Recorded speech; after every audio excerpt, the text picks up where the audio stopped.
Hola, ¿cómo están? Bienvenidos nuevamente a un episodio de Dinter Podcast. El objetivo de estos episodios es poder brindarle tips, sugerencias, compartir experiencias para que les puedan servir y puedan incrementar la rentabilidad con los esfuerzos que se hacen en sus compañías en cuanto a marketing digital, en cuanto a ventas. Hoy tenemos como invitado a Iván Rodríguez. Iván es director de estrategia en Dinterweb. Iván nos estará compartiendo algunas de sus experiencias, de su conocimiento durante este episodio. Iván, bienvenido. Un gusto estar con usted, Danilo. Espero que toda la experiencia que hemos venido acumulando, planteando estrategias para diferentes tipos de negocio en Latinoamérica, pues le ayude en este Interpodcast a todos los que nos escuchan a replantear, a repensar sus estrategias y demás. Espero que esto sea de mucho provecho. Claro. Muchas gracias, Iván. Hoy vamos a hablar precisamente de un tema muy importante, que es cómo realizar un plan estratégico de marketing digital eficiente, que es un gran reto para muchísimas de las compañías en este momento de la historia.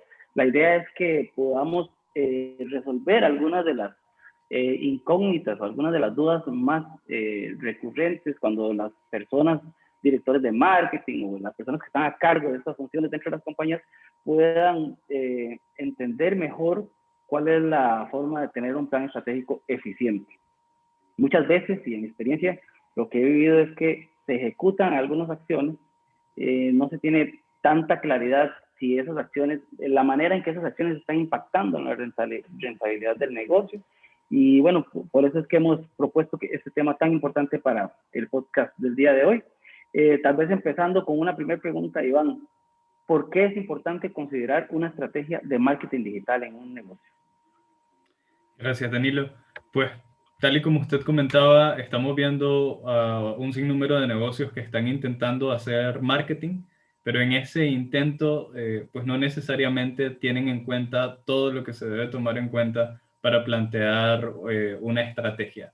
Entonces, por ejemplo, podemos ver a negocios de lead generation como una inmobiliaria que están tratando de hacer campañas que imitan a campañas de compañías de consumer goods, como modelo de negocio consumer goods, como Coca-Cola, por ejemplo. Y entonces tratan de tener mucho alcance, muchas reacciones en redes sociales, que no necesariamente está mal, pero que tal vez no responde al objetivo que ellos tienen que estar buscando para rentabilizar el negocio.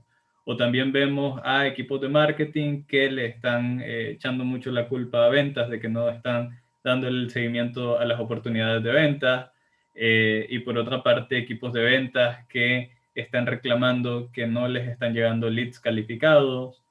Vemos por otra parte muchas tácticas cortoplacistas, mucho de invertir en campañas de pago, que no necesariamente está mal, pero poco pensando en estrategias que les lleve a resultados a mediano y largo plazo y que les ayude a ir disminuyendo el costo por adquisición de cliente, a ir aumentando el lifetime value, a ir disminuyendo el tiempo promedio de ventas, etc. Entonces, una estrategia no es tener simplemente un objetivo, eso no es una estrategia no es tener una táctica, una estrategia no es tener el ánimo de arriesgar algo, entonces vamos a ir y vamos a hacer esta campaña arriesgada para conseguir un objetivo, eso tampoco es una estrategia. Y entonces viene la pregunta, ¿qué es una estrategia? ¿Cómo hacemos un plan estratégico? Y creo que es a esa pregunta la que queremos responder hoy, con base en todas las experiencias que hemos venido reuniendo, Danilo.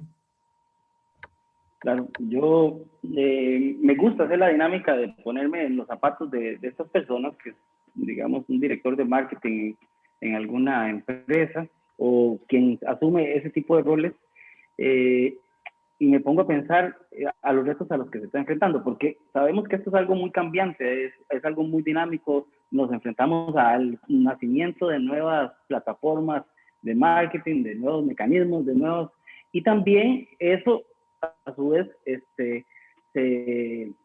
digamos que también se une a los cambios en la forma como las personas están comprando también, ¿verdad? Que es muy distinto, más ahora después de, o durante esta pandemia, pero ya se venía dando un cambio muy importante en la forma de compra. Y lo que yo siento es que estos responsables de hacer las estrategias de marketing han venido ejecutando acciones que ya en el pasado habían probado y les cuesta un poco poder plantear nuevas formas de hacer las cosas, ¿verdad? Eso es lo que me parece, y se encuentran ante una gran incertidumbre. Entonces, me parece a mí que uno de los puntos importantes es hacer un proceso investigativo recurrente que permita estar actualizando y entendiendo cómo es la forma en la que las personas están comprando, también investigando la competencia, investigando las nuevas plataformas, pero yo entiendo perfectamente a estas personas cuando están en ese momento de decir, ¿qué hago? ¿Qué hago? Porque los resultados están disminuyendo. ¿Qué hago? Respondiendo a esa incertidumbre que pueden tener estas personas, me gustaría tal vez que usted pueda comentar sobre cómo encaminar un plan de marketing. Gracias, Danilo. Pues una de las primeras cosas que hay que hacer es analizar el negocio, es decir, analizar cuál es el modelo del negocio donde mi compañía se está moviendo, tener mucha claridad sobre si mi negocio es lead generation, es e-commerce, es multichannel, es consumer goods. Esto pareciera muy sencillo, muy básico, pero hemos visto mucha gente haciendo iniciativas que no necesariamente están relacionadas con su modelo de negocio. Y ya que estemos conscientes del modelo de negocio, también deberíamos estar conscientes de la propuesta de valor que tiene mi empresa para los posibles clientes, ¿no? Para el buyer persona, para el target, para el público meta. Entonces, hay que empezar por tomar conciencia de esas cosas, por consolidar el conocimiento de esas cosas, especialmente para directores de marketing que, por ejemplo, están llegando, están asumiendo este rol en una nueva compañía, pues deberían empezar por ahí, ¿no? Por tener mucha conciencia sobre cuál es el modelo de negocio, cuál es la propuesta de valor de mi empresa, y ya que tenga eso, entonces vamos a un siguiente paso. ¿Usted está de acuerdo con esto, Daniel? Claro que sí, por supuesto. Y en este tema de la propuesta de valor, es un gran reto. Yo creo que muchas empresas lo damos como, le hacemos un repaso muy rápido. Si nuestra propuesta de valor es esta, y creo que lo hacemos de forma muy simplista cuando analizamos nuestra propuesta de valor.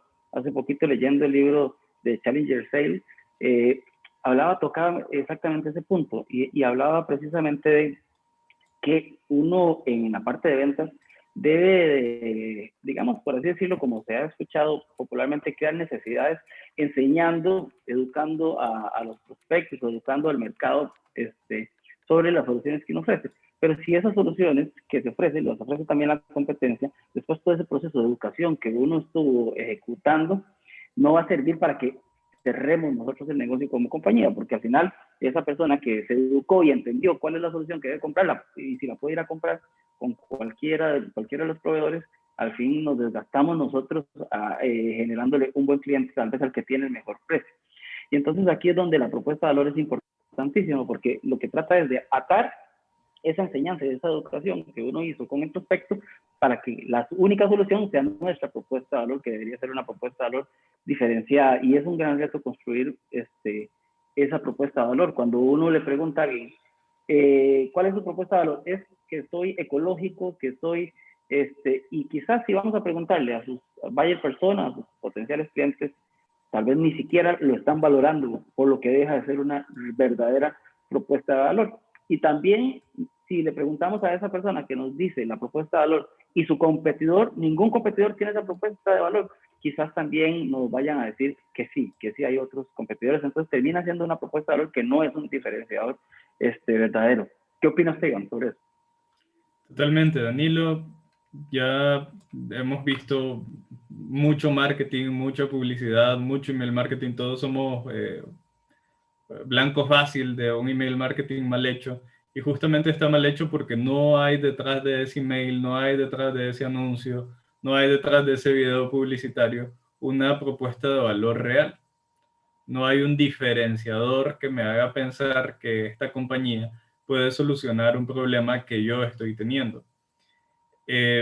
Para pensar en la propuesta de valor deberíamos preguntarnos para quién está diseñado este producto, este servicio, empezar por preguntas como esa, qué necesidades está resolviendo este producto, este servicio, cuál es el precio de este producto, de este servicio, cómo se ha estado generando demanda antes para este producto o servicio, pero también por ahí irnos preguntando cuál es la diferencia que yo ofrezco en comparación con otras compañías. Y por ahí, Danilo, que hace unos días nosotros conversábamos específicamente sobre una marca de cerveza que a usted le gustaba,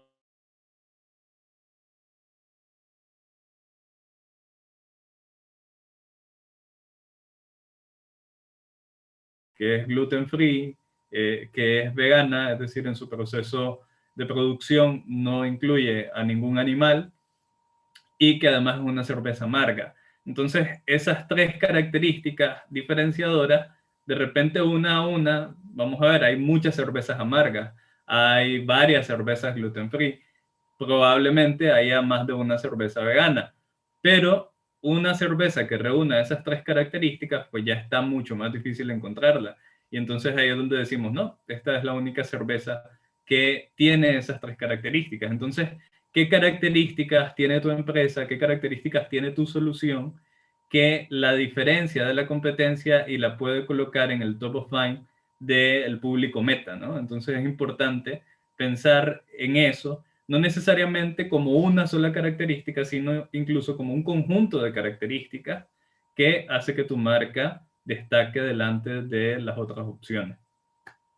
Claro, y Iván, y muchas gracias por ese ejemplo, porque me hizo la boca agua y posiblemente os vaya a brindar pensando en la grabación de este podcast. Este, y ahora, es un gran reto porque por esta cerveza yo pago mucho más que por lo que se puede pagar por otro tipo de cerveza, ¿verdad? Y es que ese diferenciador hace que uno pueda elegir un producto sobre el precio. ¿Qué es lo que pasa si no se diferencia? Me gusta este término, este concepto, se comoditiza, ¿verdad? Estamos con productos que terminan siendo un commodity porque no tienen ningún diferenciador y el único diferenciador termina siendo el precio. Y eso tenemos que tener mucho cuidado, más en la venta de soluciones sofisticadas. Tenemos que tener grandes diferenciadores. Muchas veces esos diferenciadores, quienes nos pueden también colaborar a identificarlos, es nuestro equipo de ventas. Pero históricamente ha existido una desalineación entre el departamento de marketing y ventas. Entonces, marketing termina haciendo esfuerzos y esfuerzos sin poder tener los insumos que ventas nos podrían dar para ir perfeccionando o afinando mucho mejor estos esfuerzos de marketing. Y al final tenemos que entender que son esfuerzos generales, no son esfuerzos de marketing y ventas, sino son esfuerzos que persiguen el objetivo general. Entonces, tal vez me gustaría que usted pueda comentar un poquito sobre este tema de marketing o alineación de marketing y ventas. Gracias, Danilo. Sí, justamente. Entonces, cuando ya hemos analizado el modelo de negocio, sabemos cuál es el modelo de negocio en el que estamos trabajando y además sabemos cuál es la propuesta de valor, cuál es el diferenciador de nuestra solución frente a otras soluciones que tratan de solventar problemas similares de un público además similar, pues también deberíamos pensar como en un segundo paso alinear las expectativas entre marketing y ventas. Y esa alineación entre marketing y ventas debería empezar por quién es la persona a la que estoy tratando de venderle, quién es mi cliente ideal. Entonces por ahí entra este concepto que se ha popularizado mucho del buyer persona. Ahora todas las empresas tienen un buyer persona y de repente ese concepto lo confunden con público meta, que es una cosa un tanto distinta. Eh, y además es un instrumento que debe ser vivo, es decir, hoy yo hago mi buyer persona, pero yo debería entonces comenzar a trabajar con ese buyer persona para hacer mis estrategias, para hacer mis iniciativas de marketing, de ventas, incluso de servicios, e ir alimentando ese buyer persona. Pero entonces, cuando empezamos a alinear a los equipos de marketing y ventas, deberíamos poner sobre la mesa qué concepto está teniendo o qué cosa está esperando ventas, que es su cliente ideal, y qué está esperando también marketing de su cliente ideal, y entonces alinear por ahí la perspectiva y tener algunos acuerdos sobre, por ejemplo, qué perfil profesional tiene mi cliente ideal, qué edad tiene mi cliente ideal, cuál es un día normal para mi cliente ideal, cuáles son los retos, cuáles son los desafíos, cuáles son los puntos de dolor, qué es lo que le quita el sueño a mi cliente ideal. Ese tipo de cosas pues deberían ser como un acuerdo entre los departamentos de marketing y ventas para empezar una estrategia bastante fundamentada, centrada en el cliente ideal. No necesariamente es solo un buyer persona, puede haber muchos buyer persona y hay que tener también conciencia de eso. Si nuestro negocio además es B2B, pues deberíamos pensar en el buyer profile, que es donde trabaja mi cliente ideal. Y eso también debería ser parte de un acuerdo, de un consenso entre los departamentos de marketing y ventas. Hoy por hoy vemos a muchas empresas que sus departamentos de marketing están buscando a un determinado público meta y el departamento de ventas está esperando una cosa totalmente distinta. Y entonces ahí es donde se dan estos problemas de ventas no le da seguimiento a mis leads y ventas dice, no, pero es que marketing me pasa leads poco calificados. Entonces deberíamos empezar por ahí también, alinear a estos dos departamentos que a fin de cuentas tienen que trabajar juntos para lograr metas importantes para el negocio. Y ya que hemos pensado en el buyer profile, en el buyer persona, pues también deberíamos pensar en qué cosa es un lead calificado por marketing. Es decir, dónde marketing le va a dar la mano a sales, dónde va a estar en ese handoff, como diríamos con este término en inglés, entre marketing y ventas. ¿Qué características debe tener un lead para que yo realmente se lo pueda entregar a ventas? Ahí hay otro fenómeno que mucho se ve, que es que marketing recoge el nombre, el apellido, el correo electrónico de alguien e inmediatamente se lo pasa a ventas. Y entonces ventas, ¿qué puede hacer con eso? Realmente no puede hacer mucho. Ventas debería identificar al lead, saber de dónde viene, saber qué información está pidiendo, por lo menos, pero muchas veces marketing lo único que le pasa es un correo, un nombre, un apellido y se acabó. Entonces ahí tampoco ventas tiene grandes posibilidades de hacer un contacto fructífero con ese lead, pues porque no tiene demasiado contexto, ¿no? Entonces también deberíamos definir, además del buyer profile, del buyer persona, qué es un marketing qualified lead, para que marketing se comprometa a entregarle leads de calidad a ventas y que ventas a su vez se comprometa a atender correctamente a esos leads. Entonces, primer paso, definir modelo de negocio, pensar en la propuesta de valor. Segundo paso, alinear a los equipos de marketing y ventas en torno al buyer profile, buyer persona y marketing qualified lead. Excelente, Onsi. Y me quitó las palabras de la boca porque iba a retomar un poquito cuando está esta persona, este director de marketing, esta persona responsable de marketing, planteando su estrategia de marketing digital. Yo creo que ya está descubriendo algunos otros componentes que normalmente no se ejecutan, que son estos que yo te mencionó. Pero entonces existe también una falsa idea de que el inbound marketing, por ejemplo, es algo que va a tomar mucho tiempo en generar resultados porque tengo que ir a hacer el buyer persona, tengo que ir a hacer la alineación de marketing y ventas, tengo que ir a trabajar en la propuesta de valor. Pero hay algo que en Interweb ejecutamos desde hace un tiempo para acá y que me parece que es muy útil que la gente pueda conocerlo y lo pueda aplicar también en sus estrategias, que es una quick win. ¿Cómo podemos desarrollar una quick win para que nos vaya generando resultados a corto plazo mientras ganamos tracción con todos los demás componentes que estamos desarrollando? También me gustaría que se haga referencia a eso. De acuerdo, Danilo.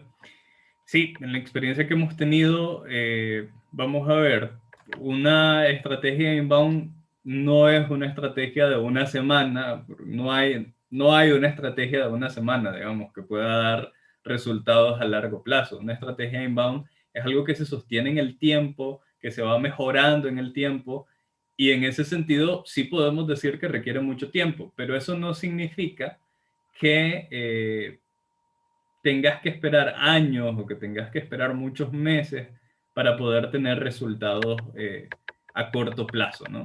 Y para poder tener esos resultados a corto plazo, pues muchos pensamos en estas estrategias de quick win, que es un poquito pensar en cuáles son mis mejores posibilidades en este momento, en el lugar donde me encuentro, para generar tracción en la parte de marketing y de ventas. Entonces, para poder llegar a una quick win, pues bien podemos hacer una alineación entre marketing y ventas, que en un par de sesiones, por ejemplo, donde nos pongamos de acuerdo sobre quién es mi buyer persona, quién es mi buyer profile, y el director de marketing o el departamento de marketing debería estudiar un poco si de repente una estrategia o una táctica que pueda generar tracción estaría en una campaña de pago, si de repente estaría en buscar una estrategia de cross-selling o de upselling en conjunto con el equipo comercial, si de repente está en rentabilizar una base de contactos que yo ya tengo,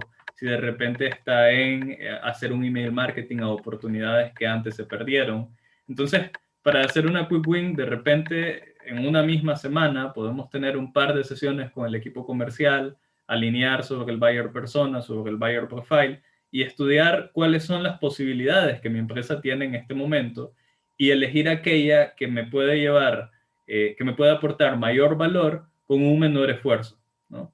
Y entonces centrar mis primeros esfuerzos por ahí mientras voy trabajando de forma paralela en plantear una estrategia mucho más robusta, investigando mejor a mi buyer persona, haciendo entrevistas a mis mejores clientes, investigando a la competencia, haciendo análisis SEO de mi sitio web, etcétera, ¿no?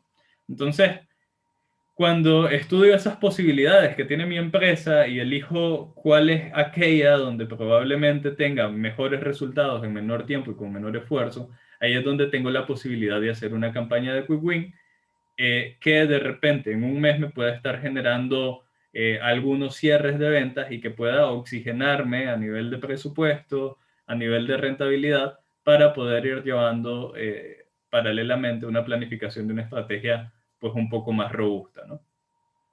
Claro, y los que nos están escuchando posiblemente tenían la duda de cuál es el siguiente paso. Yo ya ejecuto esos componentes, lanzo una campaña de Quick Win.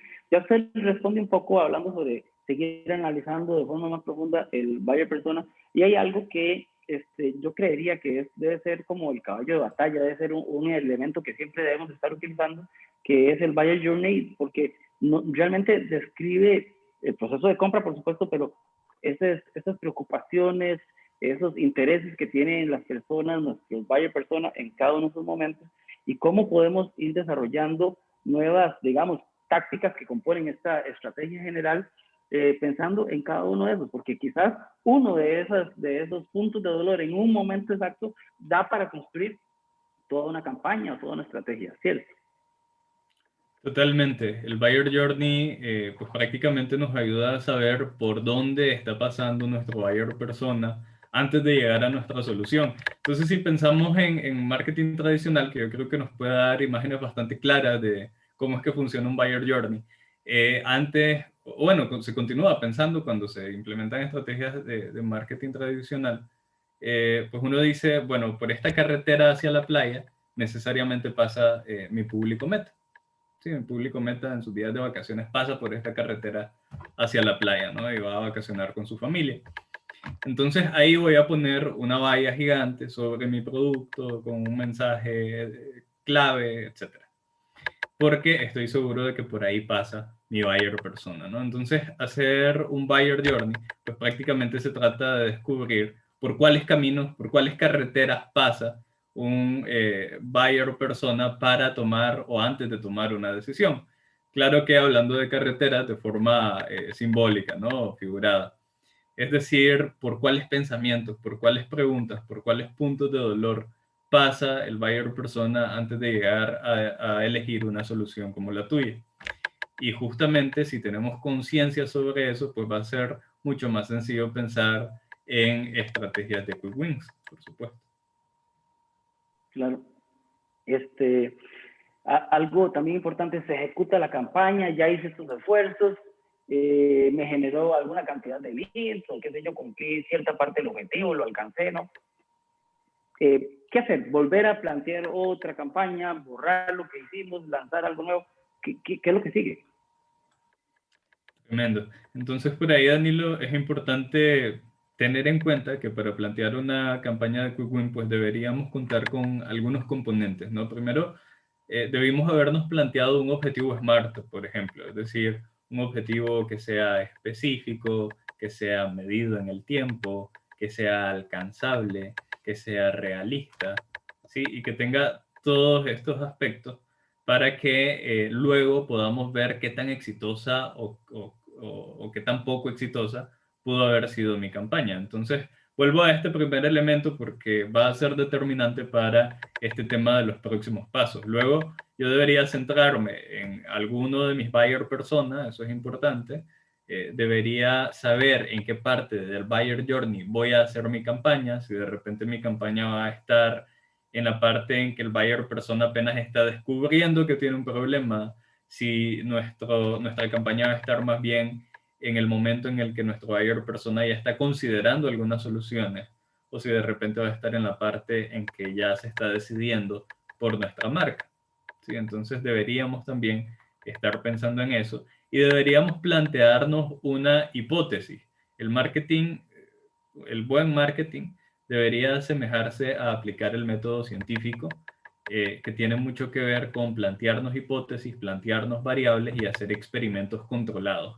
Cada campaña de marketing debería ser como un experimento controlado, que además de dejarte leads, que además de dejarte ventas, te deje aprendizajes para tu siguiente campaña. Y eso no lo podemos hacer si no nos estamos planteando hipótesis en las campañas.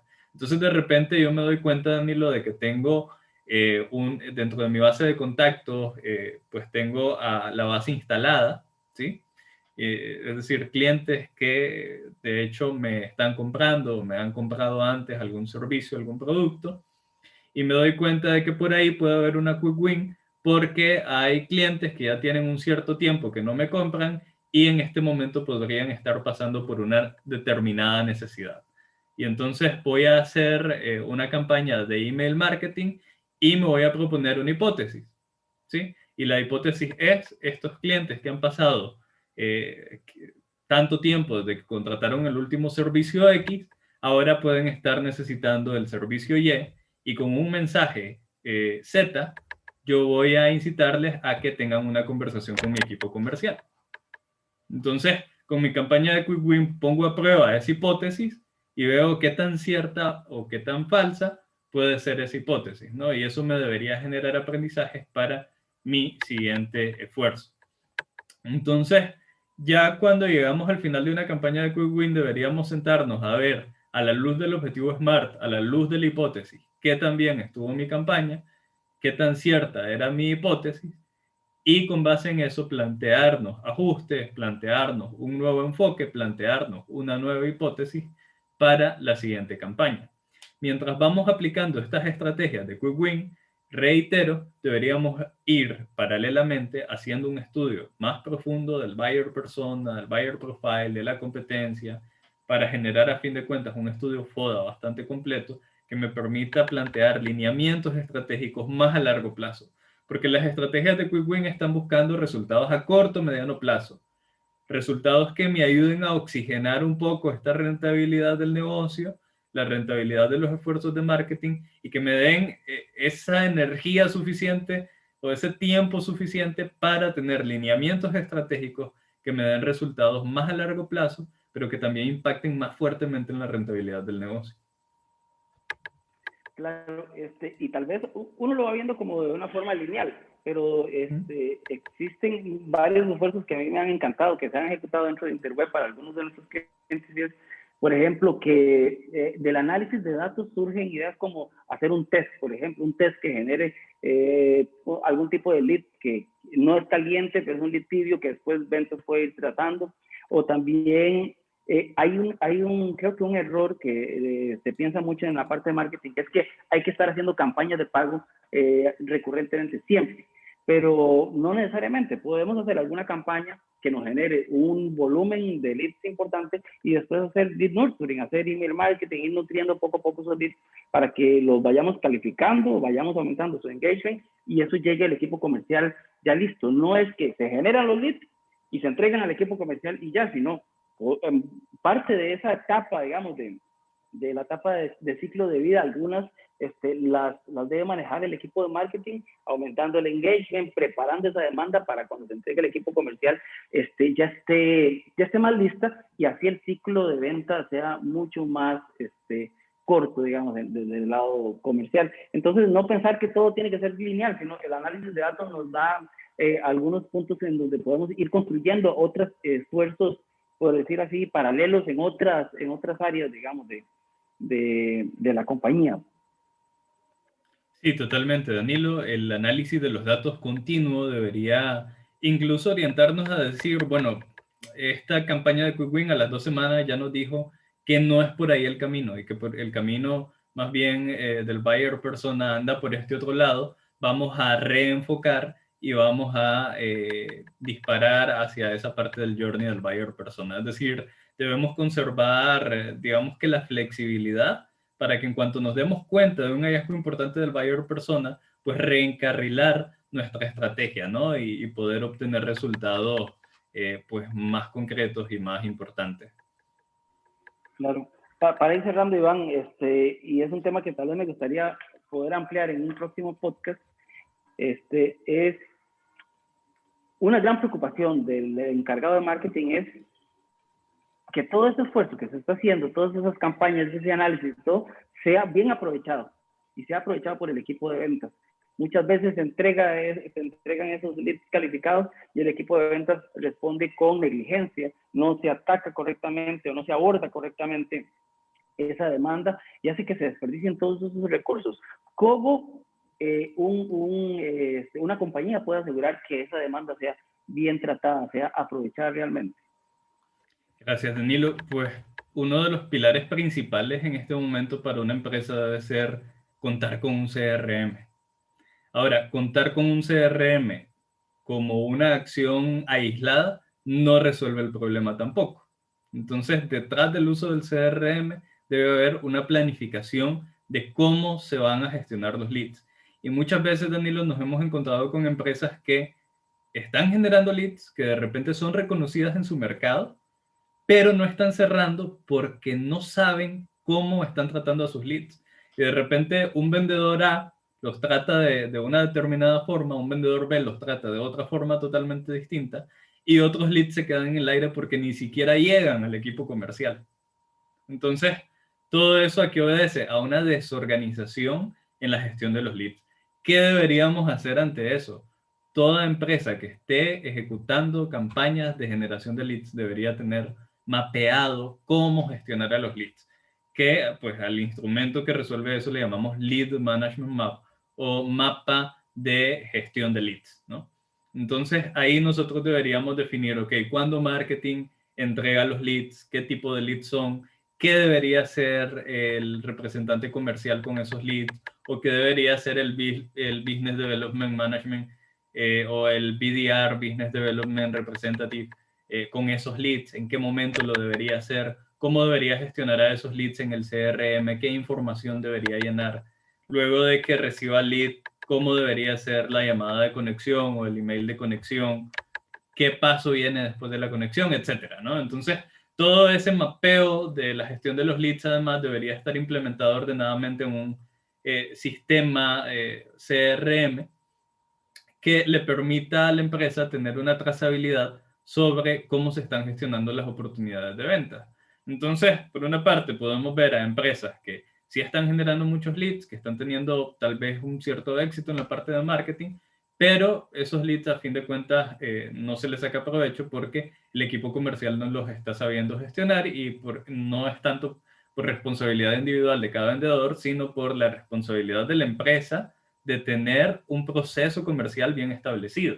Pero por otra parte, también podemos tener a un equipo de marketing que tampoco esté generando grandes resultados y además tampoco tener bien mapeada la gestión de los leads, que es mucho peor, ¿no?